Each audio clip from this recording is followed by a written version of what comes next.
तो स्टूडेंट्स, आज हम डिस्कशन करने जा रहे हैं इस वीडियो में थ्रस्ट एंड प्रेशर। थ्रस्ट क्या होता है, प्रेशर क्या होता है। थ्रस्ट को हिंदी में हम प्रतिरोध बोलते हैं और प्रेशर को हिंदी में हम दबाव बोलते हैं या दाब बोलते हैं। तो ये क्या होता है वो हम इस वीडियो में जानेंगे।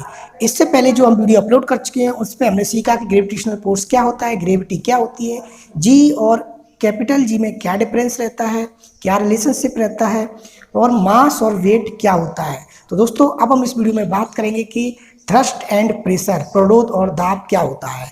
तो सबसे पहले हम बात करते हैं प्रतिरोध। थ्रस्ट क्या होता है, प्रतिरोध क्या होता है। जैसे किसी सरफेस पर जब हम कोई फोर्स अप्लाई करते हैं, कोई सतह है, मान के चलिए ये कोई सरफेस है, अर्थ की सरफेस है, पृथ्वी की सतह है, अर्थ सरफेस,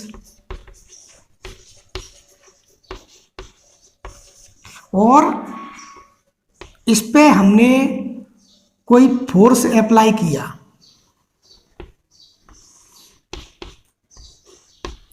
नीचे की तरफ, और इसके परपेंडिकुलर लंबवत, लंबवत मतलब जहां पर 90 डिग्री का एंगल बनता हो, ये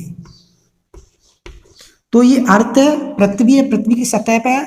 तो पृथ्वी की सतह पर जब कोई बल लंबवत लगाया जाता है तो हम उसे प्रतिरोध बोलते हैं या इंग्लिश में थ्रस्ट बोलते हैं। इंग्लिश की बात करें तो परिभाषा होगी the thrust applied on surface of the earth is called thrust. Pressure, जो प्रेशर अप्लाई किया जाता है किसी भी सरफेस पे ले लें, नॉट अर्थ, किसी भी सरफेस पे ले लें, उसे हम थ्रस्ट बोलते हैं। The pressure applied on perpendicular any surface, the pressure applied the force applied on a perpendicular any surface is called thrust। यानी कि वह बल जो किसी भी सतह पर लंबवत डाला जाता है, लंबवत लगाया जाता है इस प्रकार से नीचे की तरफ, तो हम उसे थ्रस्ट बोलते हैं। और जो थ्रस्ट की जो एसआई यूनिट होती है प्रतिरोध की, वो होती है न्यूटन, जो कि फोर्स की होती है। ये वेक्टर क्वांटिटी होती है थ्रस्ट, क्योंकि फोर्स भी वेक्टर क्वांटिटी है तो थ्रस्ट भी वेक्टर क्वांटिटी होती है। इसी से रिलेटेड है आपका प्रेशर। आई होप आपको थ्रस्ट समझ में आ जाया होगा। एक बार फिर बता दूं कि किसी भी सरफेस पर जब हम लंबवत बल लगाते हैं तो उसे हम थ्रस्ट या प्रतिरोध कहते हैं, या the force applied on A perpendicular any surface is called thrust. It's SI unit is Newton and it's also vector quantity. अब बात करते हैं हम प्रेशर की। तो प्रेशर दाब क्या होता है। प्रेशर थ्रस्ट से कोरिलेटेड होता है। इसका मतलब है कि हमने यहाँ पर जब थ्रस्ट फोर्स से अप्लाई किया था परपेंडिकुलर, वो इसमें कोई मेजरमेंट नहीं था कि कितने एरिया पर हम लगा रहे हैं। लेकिन प्रेशर जो होता है, प्रेशर वो ये अर्थ की सरफेस है, पर यूनिट एरिया पे जब हम थ्रस्ट अप्लाइड करते हैं तो उसे हम प्रेशर कहते हैं। यहाँ पर यूनिट एरिया यानी कि 1 वर्ग मीटर कोई सीमा नहीं थी, कितना भी हो सकता है, लेकिन प्रेशर में 1 वर्ग यूनिट इकाई होती है। 1 वर्ग यूनिट सतह पर जितना थ्रस्ट लगाया जाता है, जितना प्रतिरोध लगाया जाता है, उसे हम प्रेशर बोलते हैं। प्रेशर पर यूनिट एरिया, यहाँ पर ये प्रेशर अप्लाई किया हमने, बल लगाया, ये अर्थ की सरफेस और ये 90 डिग्री का एंगल बना। यहाँ पर यूनिट एरिया, ध्यान रखना, पर यूनिट एरिया होना बहुत जरूरी है। 1 वर्ग मीटर, प्रति वर्ग मीटर बोल सकते हैं इसको, प्रति वर्ग मीटर क्षेत्रफल पर लगने वाले थ्रस्ट को, लगने वाले प्रतिरोध को हम प्रेशर दाब कहते हैं। अब दाब को हम शो करते हैं P से। P इक्वल टू होता है F/A। P का ये फॉर्मूला होता है, P इक्वल टू होता है F/A। F क्या है, यहाँ पर फोर्स है, और A क्या है, यहाँ पर एरिया है, और P क्या है, यहाँ पर प्रेशर है। प्रेशर को शो करते हैं P से, तो ये फॉर्मूला होता है P equal to F upon A. इसका मतलब ये है कि जो प्रेशर होता है P वो डायरेक्टली प्रोपोर्शनल होता है एफ के, यानी कि जितना प्रेशर लगेगा उतना ही फोर्स ज़्यादा होगा, या हम कह सकते हैं जितना फोर्स ज़्यादा होगा उतना ही प्रेशर ज़्यादा लगेगा। हम जितना दबाव डालेंगे उतना ही तो प्रेशर ज़्यादा लगेगा। तो फोर्स जो प्रेशर होता है वो डायरेक्टली प्रोपोर्शनल टू होता है फोर्स के, और ये इन्वर्सली प्रोपोर्शनल होता है एरिया के। इसका मतलब ये है, यहाँ पे दो इक्वेशन बन रहे हैं, इसका मतलब ये है कि अगर एरिया ज़्यादा होगा तो प्रेशर कम होगा, और अगर एरिया कम होगा तो प्रेशर ज़्यादा होगा। इसका मतलब होता है, इसको हम बोलते हैं व्युत्क्रमानुपाती संबंध। इंग्लिश में की बात करें तो इसको बोलते हैं इन्वर्सली प्रोपोर्शनल। यानी कि इसमें ये आपको ये दिखा रहा है कि अगर एरिया ज़्यादा होगा तो प्रेशर कम होगा, और प्रेशर ज़्यादा होगा तो एरिया कम होगा। इसमें उल्टा रिलेशनशिप रहता है, जबकि प्रेशर और फोर्स में समान संबंध रहता है। अगर प्रेशर बढ़ेगा तो फोर्स बढ़ेगा, फोर्स बढ़ेगा तो प्रेशर बढ़ेगा। एक उदाहरण के लिए लेते हैं हम, कील है, कील को हमें दीवार पर ठोकना है। ये हमने कील बना दी और हमको इसमें दीवार पर, ये दीवार है, इस पर हमें इसको ठोकना है।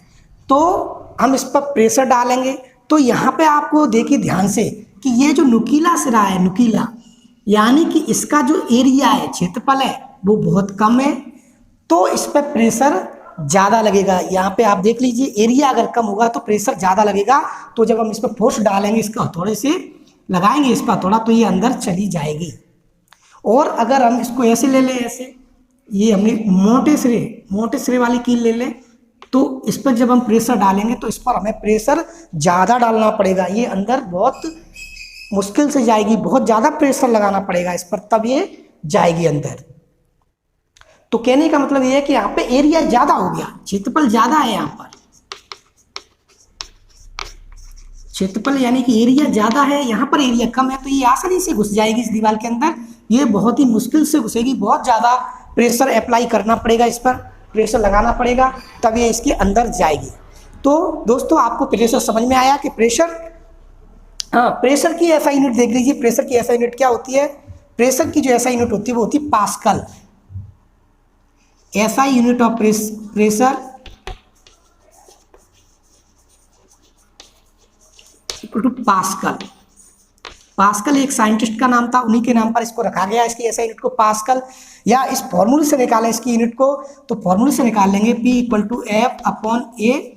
एफ की क्या होती है? न्यूटन, और मीटर, और एरिया की क्या होती है? मीटर स्क्वायर, या इसको बोल सकते हैं न्यूटन मीटर इनवर्स स्क्वायर। तो ये प्रेशर की एसआई यूनिट होती है। प्रेशर एक स्केलर क्वांटिटी होती है, अदिश राशि होती है। Pressure is a scalar quantity.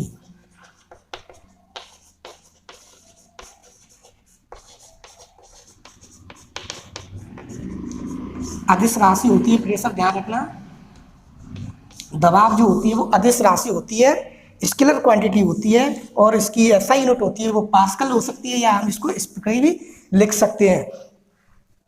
अब बात करते हैं हम कि इसके एग्जाम्पल्स की, ये कहाँ पर अप्लाई होता है। आपने देखा होगा कि जब कीचड़ जो होता है, कीचड़ में अगर कोई व्यक्ति फंस जाता है तो उसे लेटने की सलाह दी जाती है कि वो लेट जाए तो बच जाएगा। अगर वो सीधा खड़ा रहा तो वो नीचे की तरफ जल्दी डूब जाएगा। क्यों? क्योंकि अगर वो लेट जाएगा तो उसका एरिया ज़्यादा होगा तो प्रेशर कम लगेगा। लेटेगा तो एरिया ज़्यादा होगा तो प्रेशर कम लगेगा। अगर खड़ा रहेगा तो एरिया क्या है? कम होगा, तो प्रेशर ज़्यादा लगेगा, इसलिए वो अंदर नीचे चला जाएगा।